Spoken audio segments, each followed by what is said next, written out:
श्री परिवार दिव्य महायज्ञ समिति ट्रस्ट में चल रहे धार्मिक अनुष्ठान के अंतर्गत शनिवार को प्रातःकालीन सत्र में शनि महामृत्युंजय महायज्ञ का आयोजन किया गया। इस महायज्ञ के मुख्य यजमान पुनीत बंसल, श्वेता बंसल, दीपक कुरेचिया, अशोक यादव और अमित यादव रहे। यज्ञ का संचालन श्री परिवार पीठाधीश्वर पंडित कृष्ण स्वामी जी के निर्देशन में हुआ, जिसे आचार्य कामेश्वर मिश्र, पंडित तेज नारायण और पंडित जगदम्बा प्रसाद ने संपन्न कराया। शाम के सत्र में श्रद्धालुओं को दिव्य आध्यात्मिक अनुभूति प्रदान करने के लिए बालव्यास देवी देविका दीक्षित द्वारा हनुमान कथा का सुंदर वर्णन किया गया। उन्होंने बताया कि मर्यादा पुरुषोत्तम श्री राम के प्रिय भक्त, सेवक और सखा श्री हनुमान जी केवल शक्ति और पराक्रम के प्रतीक नहीं है, बल्कि वे ज्ञान और विवेक के भी अद्वितीय स्वरूप है। उन्होंने कहा कि हनुमान जी का चरित्र बहुआयामी है। वे केवल महाबली नहीं, बल्कि बौद्धिक और मानसिक रूप से भी अद्भुत क्षमताओं के धनी हैं। बालव्यास ने हनुमान जी के बचपन की एक रोचक कथा सुनाई, जिसमें उन्होंने भूख से व्याकुल होकर सूर्य को मीठा फल समझकर निकल लिया था।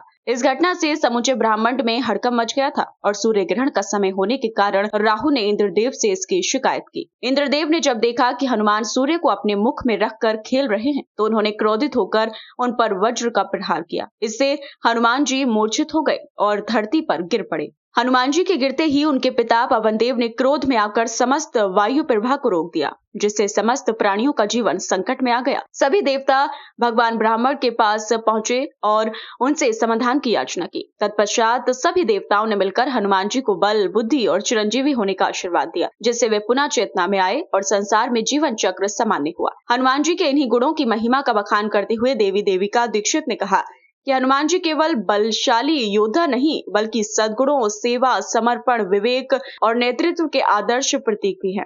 उनके चरित्र से हमें असीम धैर्य, आत्मविश्वास और निस्वार्थ सेवा की प्रेरणा मिलती है। आज की कथा का समापन सुंदरकांड पाठ के साथ किया गया। भोजन बन जाएंगे। सुरसा बोली, मेरा नाम सुरसा है। मेरे माथे पे कहीं मूर्ख लिखा दिखाई देता है क्या? हनुमान जी बोले, क्यों? सुरसा बोली, मैं कैसे मानूं कि आप जाएंगे, सीता जी का पता लगा के राम जी को बताएंगे और फिर लौटकर हमारे पास आएंगे? मैं आपको मूर्ख दिखती हूँ क्या, जो आप पर विश्वास कर लूंगी? हनुमान जी बोले, मैं कभी झूठ नहीं बोलता, मैं हमेशा सत्य ही बोलता हूँ।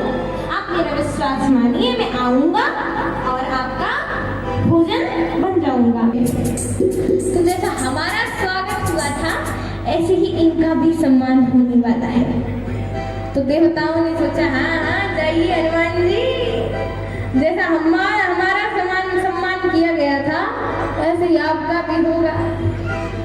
लेकिन कुछ देवताओं ने सोचा कि एक बार देखा तो जाए कि हनुमान जी में कितनी शक्ति है। राम जी ने कुछ ना कुछ सोचकर तो इन्हें भेजा होगा, देखा जाए कितनी शक्ति है। तो देवताओं ने सुरसा को भेजा। किसे भेजा? सुरसा को भेजा। सुरसा नाम सुरसा। इस अवसर पर संरक्षक के गुप्ता, अध्यक्ष अरविंद अग्रवाल, सुनील श्रीवास्तव, अवनीत सक्सेना, आशुतोष गुप्ता, दिनेश अग्रवाल, विपिन अग्रवाल, वरुण सक्सेना, अतुल सोती, एडवोकेट मुकेश दत्त कौशिक, विकास ममगई, गोपाल कृष्ण गर्ग, अंकित सक्सेना, विनय जौहरी, सौभाग्य सक्सेना, तनु सम्राट, अनिता कौशिक, सीमा विश्नोई, मिथिलेश गुप्ता, अंजना चौहान और मुदिता अग्रवाल सहित बड़ी संख्या में श्रद्धालु उपस्थित रहे।